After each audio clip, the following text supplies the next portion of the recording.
পরিবারের মুখে হাসি ফোটাতে প্রবাস জীবন বেছে নেন বহু মানুষ। আর তাতে বাংলাদেশ থেকে অনেকেই সৌদি আরব, কাতার, কুয়েত সহ মধ্যপ্রাচ্যের বিভিন্ন দেশে যান ভাগ্যের পরিবর্তনের আশায়। তবে মধ্যপ্রাচ্যের এসব দেশ ছাড়াও দক্ষিণ পূর্ব এশিয়ায় সবচেয়ে বড় শ্রমবাজার রয়েছে মালয়েশিয়ায়। আর তাই মালয়েশিয়ায় বাংলাদেশি সহ বিভিন্ন দেশের মানুষ সবচেয়ে বেশি গিয়ে থাকেন কাজ পাওয়ার আশায়।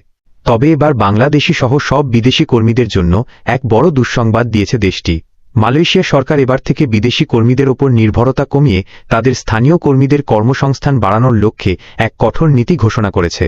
আর তার ফলে এবার থেকে দেশটিতে প্রবাসী কর্মীদের টিকে থাকা কঠিন হবে বলে মনে করে দুশ্চিন্তায় পড়েছেন অনেকেই।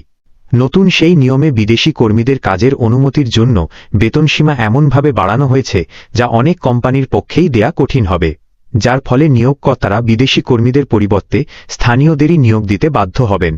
আর সেটি আগামী জুন মাস থেকেই কার্যকর হচ্ছে বলে জানিয়েছে দেশটির সরকার। নতুন এই নিয়মে মূলত 3টি প্রধান ক্যাটাগরিতে ভাগ করা হয়েছে বিদেশি পেশাজীবীদের। ক্যাটাগরি 1-এর ক্ষেত্রে এখন থেকে ন্যূনতম মাসিক বেতন হতে হবে 20,000 রিঙ্গিত, যা আগে ছিল 10,000 রিঙ্গিত। এই উচ্চ বেতনভোগী কর্মীরা সর্বোচ্চ 10 বছর দেশটিতে অবস্থানের অনুমতি পাবেন।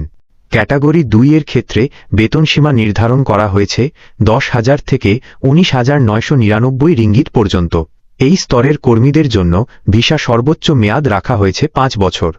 তবে সবচেয়ে বেশি প্রভাব পড়বে ক্যাটাগরি 3-এর ওপর, কারণ যেখানে আগে 5,000 রিঙ্গিত বেতন হলেই চলত, সেখানে এখন নতুন সীমা ধরা হয়েছে 5,000 থেকে 9,999 রিঙ্গিত পর্যন্ত। এই ক্যাটাগরির কর্মীদের জন্য অবস্থানের সময়সীমা কমিয়ে মাত্র 5 বছর করা হয়েছে।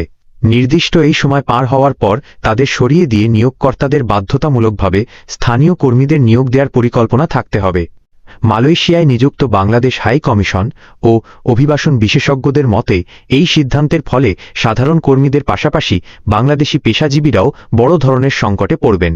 কারণ এমনিতেই 2024 সাল থেকে বাংলাদেশ থেকে নতুন কর্মী নিয়োগের ভিসা বন্ধ রয়েছে, তার ওপর নতুন নীতি কার্যকর হলে যারা বর্তমানে সেখানে আছেন তাদেরও মেয়াদ শেষে আবারও দেশে ফিরতে হবে।